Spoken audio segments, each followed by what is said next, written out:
How to start a plumbing company and make $420,000 a year. There's a massive need for this business because, let's face it, there's not enough skilled tradesmen, plumbers out there, and people cannot do it themselves. I've tried to do it myself, and it caused a leak, and I had to call one of my buddies to help me out. So this business, there's a massive opportunity, and you can take advantage of it by starting this business today. My name's Nate Jones. I make videos on how to start businesses, how to grow businesses, and other inspirational type videos for the entrepreneur. So if you get value, I post a video every day at 1:15 p.m. So go ahead and hit like and subscribe so you don't miss tomorrow's video.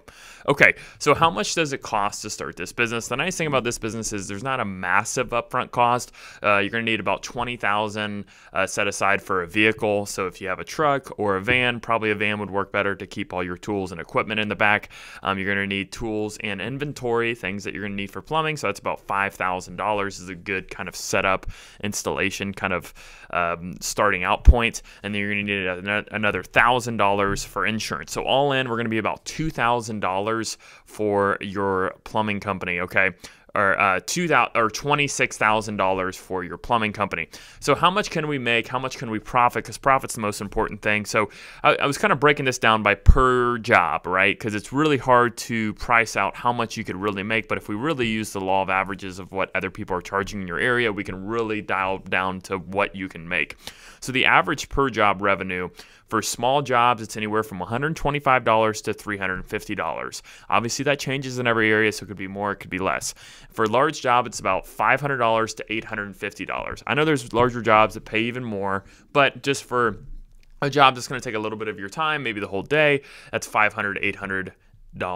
For large, for remodels, bathroom remodels, plumbing type remodels, it's gonna be about $3,000 to $10,000. So remodels are really where the money is and where your massive profit's gonna be.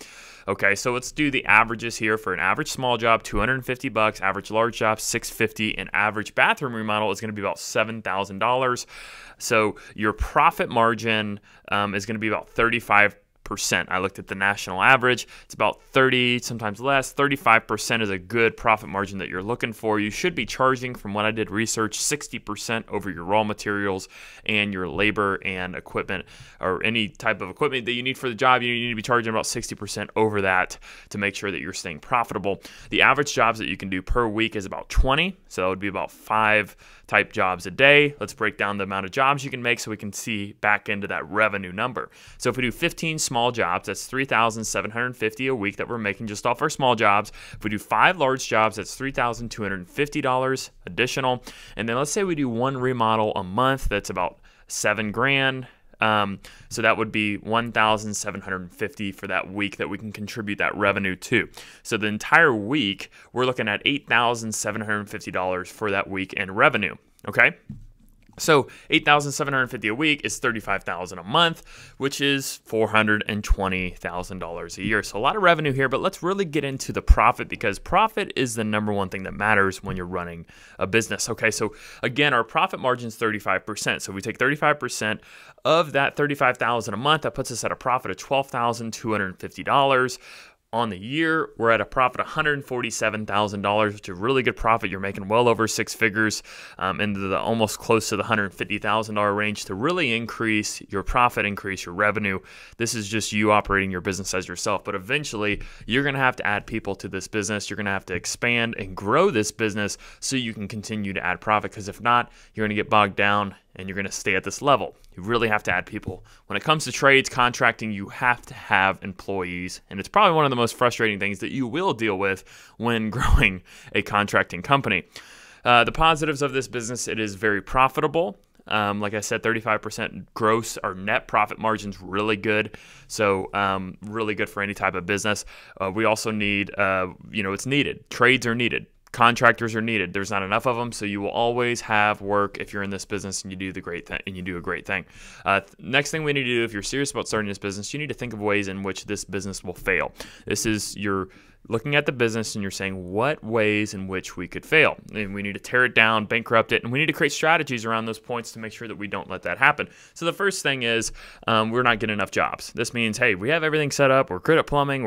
We have our van. We have all of our tools. We just don't have jobs. Why do we not have jobs? Because you didn't do these things. You didn't do local marketing, physical marketing out in the community so people know you. You didn't do SEO on your website, which means, hey, I'm looking for a plumber near me, a drain fix company near me. Your website shows up and you get that job. You didn't network with home builders. You didn't network with home remodeling companies. Maybe these home remodeling companies don't have plumbers on staff. They sub that out to you so you can work with other general contractors. They will feed you, and just be cognizant of when you're going to get paid. Make sure you're working with reputable general contractors. Work with investors. Investors are buying properties, and they may have 20 to 30 rental properties, and sometimes the plumbing needs fixed, so you need to be networking with those. Best thing to do is get into Facebook groups of Airbnb owners, rental property owners. Be that go-to guy in that community for plumbing issues. Flippers, people who are flipping houses, get in those Facebook groups too. Have a Facebook page, post it out there on your personal page, have other people share it, really get the word out there that everybody needs to know that you own a plumbing company. The next thing, you could go door to door if you really wanted to. If you didn't have anything, don't sit around and say, I'm waiting for the phone to ring. Go out there and go door to door. That means go knock on people's door. Hey, you need any plumbing issues? If you ever do, here you go, here's my card. If you do that all day long, you will eventually get business. But this is just in the beginning. As your business grows, you will get referrals and you won't have to do this. But at the beginning, the first 1 to 2 years in business is the hardest because nobody knows you're in business and nobody has word of mouth yet. So you have to create that, and you have to work super hard the first year. Trade shows is another good thing. Go out there and don't go to a trade show and sit behind the table. You need to be out there handing out stuff. It needs to be exhausting, and it needs to be mentally just crushing at the end of it because you're out there trying to get people to talk to all day long. And then outside of that, do networking. Network with other business owners because other people connect other people. So you need to be connected with people. Best way to do that is say, hey, let's get some coffee. Have your calendar full. Fill up your calendar, do things every single day to move your business forward on the sales side. Sales side is the most important side of a business. You can know everything about business, but if you don't have sales, you don't have a business, okay? The next thing is quality. You need to be a licensed plumber. You need to have years of experience, know how to do the things, and do it right. Because if you don't do it right, that's going to put you out of business because no one's going to call you because they're like, hey, this guy doesn't know what the heck he's doing. So make sure you know what you're doing. The next thing is showing up on time. So many contractors struggle with this. Making sure that you know how to manage your schedule, knowing how long things are going to take, and communicating that to your potential clients is key. So you need to make sure you show up on time. And if you're not going to show up on time, communicate that right away so they understand that they don't have to sit there and wait on you. Nothing makes a customer upset more than sitting and waiting on a contractor. So make sure that's not you. Employees, you need to expand. You need to commit to it. You do not need to be a one-man shop. You need to find people who will work with you, and you need to fire people, hire people, fire people, hire people, and just do that over and over again so you can grow a company. Because you're not a company if you're a sole proprietor, only person in your company. That's a job. It's a high-paying job, but you need a company. You need to institutionalize your business, and that's bringing additional people in it. If you're really serious after that about starting your business, you need to get legal. I call it legal up. You need to get an LLC, buy insurance, and have a customer agreement. So work with a local CPA, local insurance agent, and a local attorney to help you draft these documents. An LLC, that's going to set up your business in a proper way from a tax perspective and a asset protection, and their insurance is going to help you for unforeseen losses. And your customer agreement is going to hold you and your customer accountable to pay you for the services you provided. So if somebody doesn't pay you, you can take them to court and slap that customer agreement on the judge's desk respectfully and say, hey, look, we have a contract. The other party's not paying for a service that I provided. There's no error in the service. Let's go. So obviously you want to connect with a local attorney for that. But if you really like today's episode, my name's Nate Jones. I drop a video every day at 1:15 p.m. So go ahead and like and subscribe. Thank you.